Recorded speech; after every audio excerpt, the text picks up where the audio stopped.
The vibration in the handle of the Clean Sweep 7 wasn't a malfunction. It was a countdown to structural failure. 48, that was the count. 48 Death Eaters on racing-class Nimbus brooms tearing through the Scottish storm clouds behind him, while Leo barely held on to a stick of wood held together by copper wire and desperation. Below them, hidden only by the heavy rain and a fragile disillusionment charm, a convoy of 200 refugees was inching toward the Hogwarts gates. They were sitting ducks. Leo was the only thing standing, or rather flying, between a massacre and safety. He had 3 minutes before the enemy vanguard spotted the convoy. He had 0 defensive spells left after the initial skirmish, and he was flying a broom that every professor and aura in the castle had called a suicide machine. If you want to know how this forgotten student turned a jagged piece of junk into the deadliest weapon in the sky, stay with me until the end of this story. The chase had started 10 miles north of Hogsmeade. The tactical situation was a nightmare. The Death Eaters were flying in a tight hunter-killer formation, 3 waves of 16 riders each. They were fast, disciplined, and hungry for sport. Leo was flying a modified clean sweep that shuddered violently every time he banked left. He wasn't a prefect. He wasn't a Quidditch star. Leo was the kid who sat at the back of the Gryffindor common room with burn marks on his fingers, smelling of sulfur and vanishwood varnish. While others practiced dueling, Leo practiced wiring. He had spent 6 months carving illegal runic sequences into the tail twigs of his broom, trying to stabilize a volatile magical core he had embedded in the handle. 3 weeks ago, he had presented the prototype to the resistance leaders in the Room of Requirement. An Auror had laughed in his face. He told Leo that channeling an explosive curse through a broom suspension charm was like trying to ride a grenade. They said the magical feedback would liquefy his internal organs or simply blow the tail off the broom the moment he accelerated. They called it suicidal. They forbade him from flying it. But tonight, with the refugee signal flare cutting through the storm and the official patrols scattered by a decoy attack, Leo didn't have permission. He just had the broom. A jet of green light sizzled past his left ear, singeing the ends of his hair. The smell of ozone and wet wool filled his nose. They were getting closer. He could hear the high-pitched whine of the Nimbus 2001s cutting the wind. They weren't just faster, they were better. Leo dove, pulling the handle up at the last second to skim the dark, churning surface of the black lake. The maneuver groaned through the wood of his broom. The copper wiring around the bristles grew hot against his leg. He wasn't trying to outrun them. That was impossible. He was trying to bunch them up. He checked his mental map. The convoy was passing the ancient beech trees on the west bank. If the Death Eaters broke off now, they would spot the refugees in seconds. Leo had to make himself the juicier target. He raised his wand not to fire a curse, but to send up a spark shower, a taunt. It worked. The formation behind him tightened. They wanted the kill. He could feel their proximity like a physical weight on the back of his neck. the air pressure shifting as 48 brooms displaced the atmosphere in his wake. He banked hard right, heading toward the narrowest gorge of air between the cliff face and the heavy cloud layer. This was the choke point. The vibration in his broom was now a steady rattle shaking his teeth. His grip was slipping on the sleek, wet wood. He needed them closer. Just another 100 yards. A curse clipped the tail of his broom, sending a shower of burning twigs into the darkness. The broom bucked, and Leo almost lost it. He tasted blood where he had bitten his tongue. This was the cost of being the bait.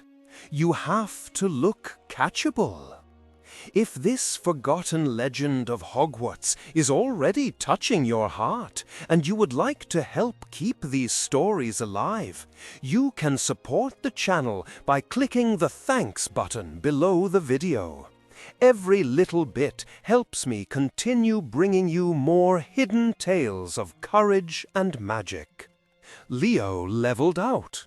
The cliff face loomed ahead, a wall of wet granite in the moonlight. He could hear the jeers of the lead Death Eaters now carried on the wind. They thought he was trapped. They thought he had made a pilot's error, flying into a dead end. They crowded in, jostling for the clear shot, eager to be the one to knock the foolish boy out of the sky. The air behind him was thick with them, a solid wall of dark robes and polished wood. Now, Leo didn't fire a spell at them.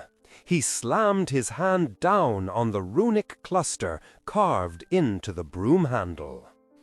He channeled every ounce of his magical core, not into a shield or a stunning spell, but directly into the broom's exhaust stream.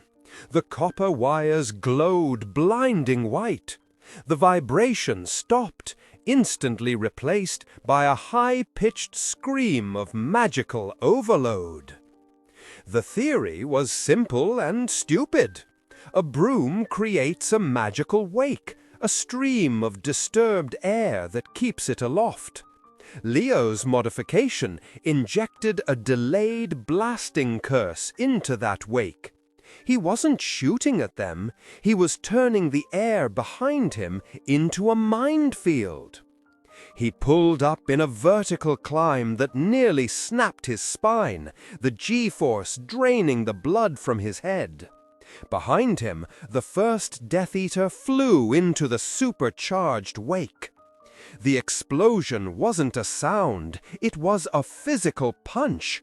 The air didn't just expand, it incinerated.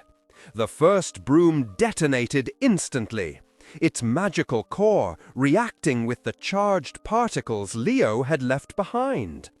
But the genius of the suicide broom wasn't the first explosion. It was the chain. The shock wave from the first blast triggered the unstable wake for the next 50 yards. The sky over the black lake turned into a cascading line of fire. One by one, in a rhythm like a terrifying drumbeat, the Death Eater brooms hit the volatile air and shattered. The chain reaction ripped through the tight formation. Wood splintered into shrapnel. Protective charms failed under the sheer density of the concussive force. It was a domino effect of orange and red blossoming against the black storm. Riders were thrown clear, their robes smoking, plummeting into the lake below. The disciplined hunter-killer wing was reduced to falling debris and screaming wind in less than 6 seconds. Leo didn't see the destruction. The feedback from the activation had traveled up the handle just as the Oros predicted. It didn't blow his legs off, but the heat seared through his trousers and burned his forearms up to the elbows. The broom's tail disintegrated, turning to ash in the discharge.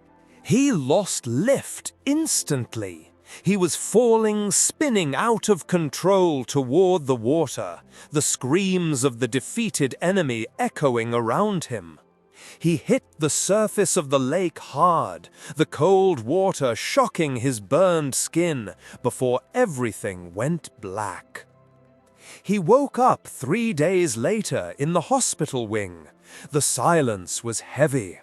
His arms were wrapped in thick bandages, smelling of dittany and raw magic. There were no medals on his bedside table, no Daily Prophet reporters waiting for an interview. Just a single shattered piece of a Nimbus 2001 resting on the chair next to him, a grim souvenir someone had fished out of the lake. Madame Pomfrey told him the news quietly while she changed his dressings. The convoy had made it. Every single refugee was inside the castle walls, safe and warm. The ministry official report stated that a freak lightning storm, combined with an experimental Auror ambush, had neutralized a Death Eater patrol. They didn't mention the boy. They certainly didn't mention the broom. In fact, the Department of Magical Transportation had already issued a classified decree banning the modification of broom suspension charms, citing extreme danger to the rider. They were right, of course. It was dangerous. It was stupid. It was suicidal. But 48 Death Eaters were out of the war, and 200 people were alive because a boy who wasn't good at dueling decided to fight with mathematics and copper wire instead. Later that night, the head of Gryffindor came to his bedside.